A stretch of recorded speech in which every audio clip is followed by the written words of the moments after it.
ಎಲ್ಲರಿಗೂ ನಮಸ್ಕಾರಗಳು. ವಿದ್ಯುತ್ ಶಕ್ತಿ ಅಧ್ಯಾಯಕ್ಕೆ ಸಂಬಂಧಿಸಿದಂತೆ ಇಲ್ಲಿ ಒಂದು ಲೆಕ್ಕವನ್ನ ಕೊಡಲಾಗಿದೆ ನೋಡಿ.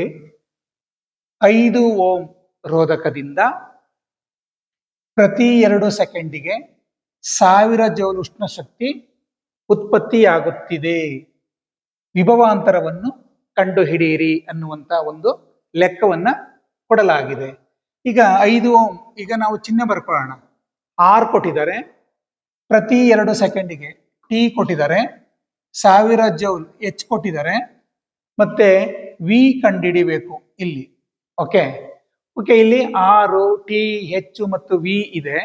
ಹಾಗಾದ್ರೆ ಈ ಲೆಕ್ಕವನ್ನ ಬಿಡಿಸಲು ನಮಗೆ ಸಹಾಯಕವಾಗುವಂತಹ ಸೂತ್ರ ಯಾವುದು ಅಂತಂದ್ರೆ ಅದು ಜೌಲನ ಉಷ್ಣೋತ್ಪಾದನಾ ಪರಿಣಾಮ ನಿಯಮದ ಸೂತ್ರ. ನಮಗೆ H = I² RT ಇದು ಸೂತ್ರ.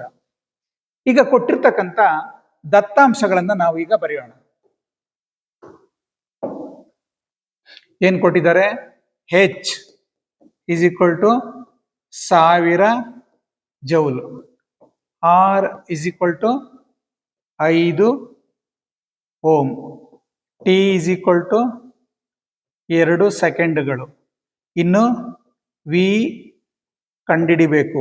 ನಮಗೆ ವಿ ಕಂಡಿಡಿಬೇಕು ಅಂತಂದ್ರೆ ಐ ಕೂಡ ನಮಗೆ ಗೊತ್ತಿರಬೇಕು. ಐನ ಬೆಲೆಯು ಕೂಡ ನಮಗೆ ಗೊತ್ತಿಲ್ಲ. ಈಗ ನಾವು ಈ ಒಂದು ಸಮಸ್ಯೆಗೆ ಈ ಸೂತ್ರವನ್ನ ಅಳವಡಿಸಿದಾಗ ನಾವು ಈಗ ಬರ್ಕೊಳ್ಳೋಣ. ಈಗ ಐ ಮೊದಲು ಕಂಡಿಡ್ಕೊಳ್ಳೋಣ. ಐ ಕಂಡಿಡ್ಕೋಬೇಕಾದ್ರೆ ಐ = ಸ್ಕ್ವೇರ್ ಇತ್ತಲ್ಲ, ಸ್ಕ್ವೇರ್ ರೂಟ್ ಹಾಕೋಣ. ಇನ್ನು ಹೆಚ್ಚು ಉಳ್ಕೊಂಡಿದೆ, ಹೆಚ್ಚು ಹಾಕೋಣ. ಮತ್ತೆ ಆರ್ ಟಿ ಇದೆ, ಆರ್ ಇಂಟು ಟಿ. ಓಕೆ, ಈಗ ಎಚ್ ಬೆಲೆ ಎಷ್ಟಿದೆ ನೋಡಿ ಇಲ್ಲಿ. ಎಚ್ ಬೆಲೆ ಎಷ್ಟಿದೆ? 1000. ಆರ್ ಬೆಲೆ ನೋಡಿ ಇಲ್ಲಿ ಎಷ್ಟಿದೆ? 6, 5 ರೋಧ 5. ಸೆಕೆಂಡ್ಸ್ ನೋಡಿ 2. ಎಷ್ಟಾಯ್ತು ಇವಾಗ? √1000 ಬೈ 5 2 10. ಎಷ್ಟು ಬಂತು? 10ರಿಂದ ಡಿವೈಡ್ ಮಾಡಿದ್ರೆ ನಮ್ಗೆ ಆನ್ಸರ್ ಎಷ್ಟು ಸಿಗುತ್ತೆ? √100 ಸಿಗುತ್ತೆ. √100. ಈಗ ಈ √100ರ ವರ್ಗಮೂಲ ಎಷ್ಟಪ್ಪ ಅಂದ್ರೆ 10. ಸೊ ಹಾಗೇನಾಯ್ತು, ನಮಗೆ ಐನ ಬೆಲೆ ಸಿಗ್ತಾ ಇದೆ. I = 10 ampere. ಈಗ ನಮಗೆ ಐ ಸಿಕ್ಕಿದೆ. ಈಗ ಕಂಡುಹಿಡಿಬೇಕಾಗಿರೋದು ಯಾವುದು? ವಿ ಕಂಡುಹಿಡಿಬೇಕು. ವಿಭವಾಂತರವನ್ನು ಕಂಡುಹಿಡಿಯಿರಿ. ಈಗ ಇದಕ್ಕೆ ನಾವು ಓಮನ ನಿಯಮದ ಸೂತ್ರವನ್ನ ಅಪ್ಲೈ ಮಾಡಿದಾಗ ವಿ = IR ಅಪ್ಲೈ ಮಾಡಿದಾಗ ನೋಡಿ, ಐ ಇಂಟು ಆರ್. ಐ ಎಷ್ಟಿದೆ ಬೆಲೆ ನೋಡಿ? 10 ಇಂಟು ಆರ್ ಎಷ್ಟಿದೆ ಬೆಲೆ? 5.